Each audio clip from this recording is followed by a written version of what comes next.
Welcome to Coming Home, Survive and Thrive in Homeschooling.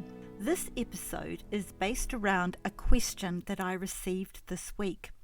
It is about organising and planning of your day, week and year for school, but also around your home. The question included, did I have special office space? Well, no, I didn't, but if we did have an extra room, that would have been handy. Using the dining room table has its obvious limitations. An extra room to be an office would also have become my studio for wool and knitting projects. Perhaps a wall could have contained shelves for a library too. I like that idea, but we didn't have that extra space, so we made do with what we had.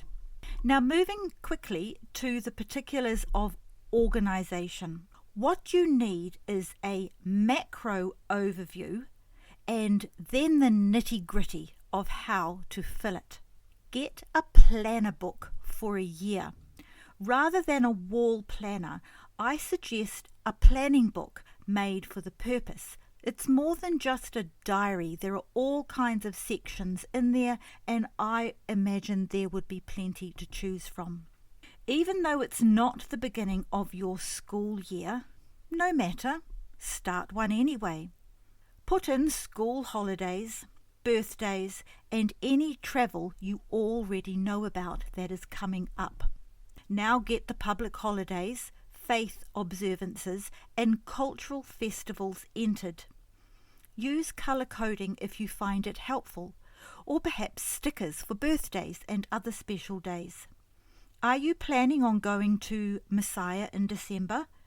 Put the reminder in for buying the tickets in advance. Are there homeschool activities planned by your group or co-op? Is there a concert at the end of drama lessons? You need sport starting and ending days and practice times. Get game times in as soon as possible. The same thing applies for music and dance lessons. Any dates that you need to put aside for service time, put them in too. And what other commitments do you already know about? Get all these dates entered into your planner. Don't forget the beginning of each season and any activities planned for them. Concerts, exhibitions you want to go to, put them in. Wow, isn't it looking busy already? Make sure you have booked days which are quiet days or time out for you. If you can't fit them in, or you find they are a second choice, you are too busy. You need to sit down and decide what is not going to happen. Exhaustion is not a virtue and is counterproductive to you and your family. Unfortunately, many homeschool mums struggle with this. Go back and listen to my earlier podcasts, including the one titled Looking After You. When you're sorting what literature books to include for the year, look at your planner.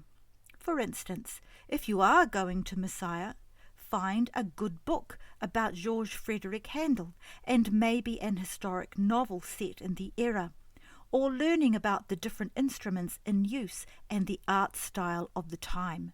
How did they live in that era? Food, clothing, homes? Potentially, it could be an entire study for the term based around the simple event of attending Messiah. Choose an artist each term and write them into your planner. Find a few printable artworks, you don't need many, hang them on your notice board or fridge for familiarization. Copy them for art appreciation. Find a good biography on the artist. And feel free to choose artists to concentrate on. We had Monet, Van Gogh and Constable because they were my favourites. I wanted them. Our children became more familiar with those artists and exposed to others. The small philosophy of a lot about a little and a little about a lot applies to this. Do this with other faith and cultural times. Easter and Christmas are obvious, as are language weeks for your family heritage. Once your planner has these entered, you can fill in gaps with other literature books and activities. Now you can see when it is reasonable to expect older children to have read a book by or completed science or maths chapters and subjects.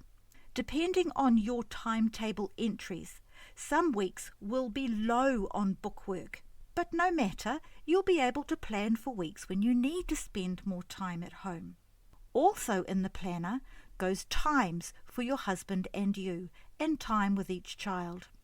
Even though all the above has been entered, treat it as a guide.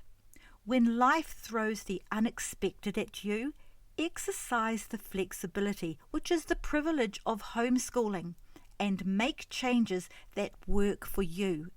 It is your guide, not your master. So that each child knew what to do each day, we kept a general timetable on the fridge or another planner which could be opened up each day for ready reference for anyone.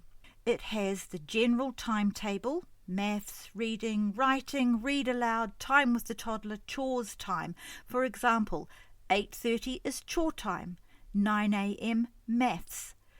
The general timetable is there, but the detailed timetable is in each child's drawer and has which chore and what maths pages or activity to do, or what chapter to read today.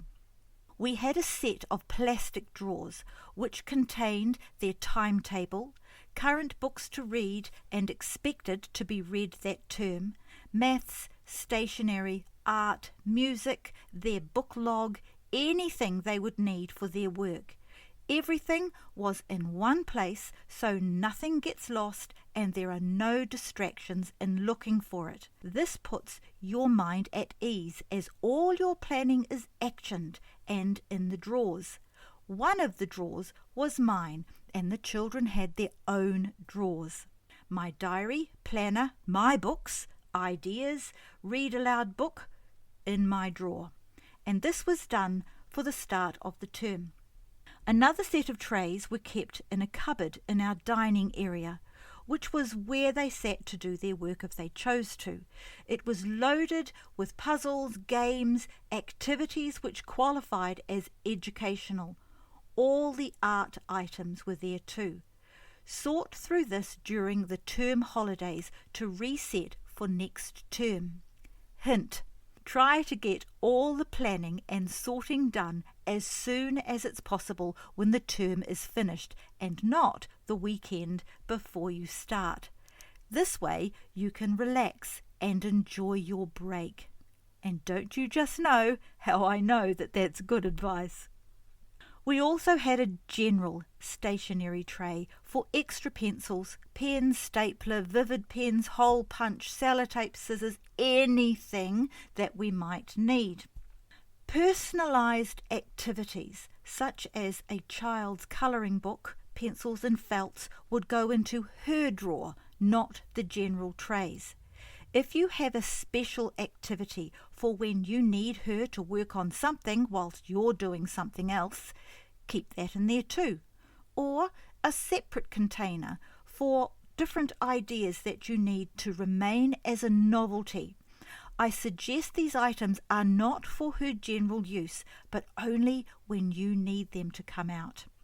A specific question was asked on planning in language weeks and celebrations and how to pivot from regular bookwork to something extra-curricular.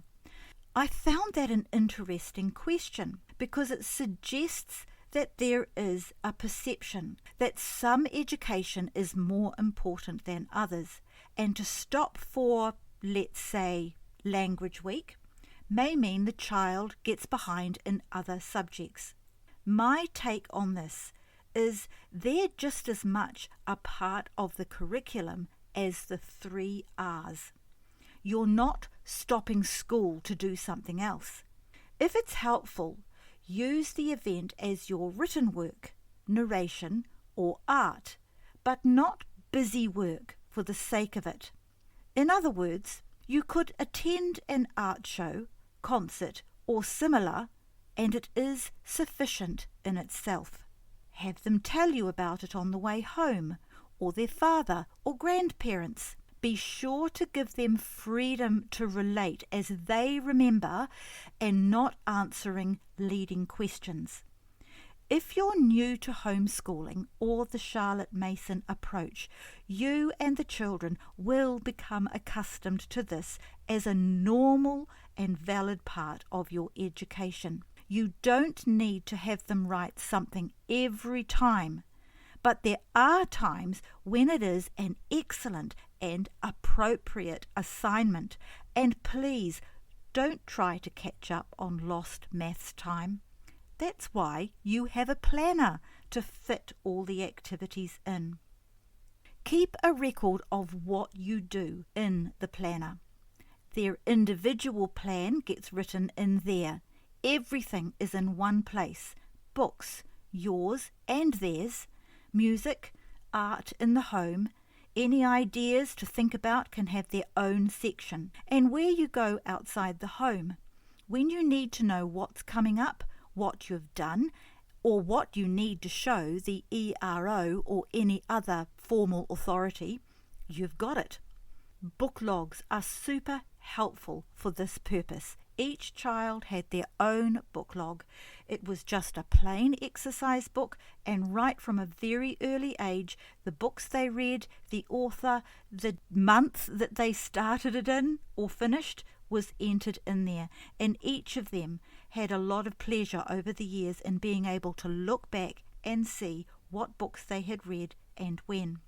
Once they've finished reading their literature book and it's been entered into their book log, it may be a contribution to their written work. It doesn't have to happen every time. An oral narration can alternate instead of written. Our read aloud books had their own book to record them in, the date started, and a short piece from a child about it. If the child was young, they would narrate and I would write. I found that book recently, and it brought a smile to my face and watery eyes. For the important chore time, work a roster for each major task appropriate to age. We had the toilet cleaned, vacuuming, dishes, and tidy up after breakfast. That was every day, and the children took turns each week. They would roster themselves, move the piece of paper down to the next name, and it was on the fridge. Getting some food prep done would also be a good idea, and I thank Nikki Waddell for that idea. That was one of her very good suggestions in her podcast. Keeping the house under control.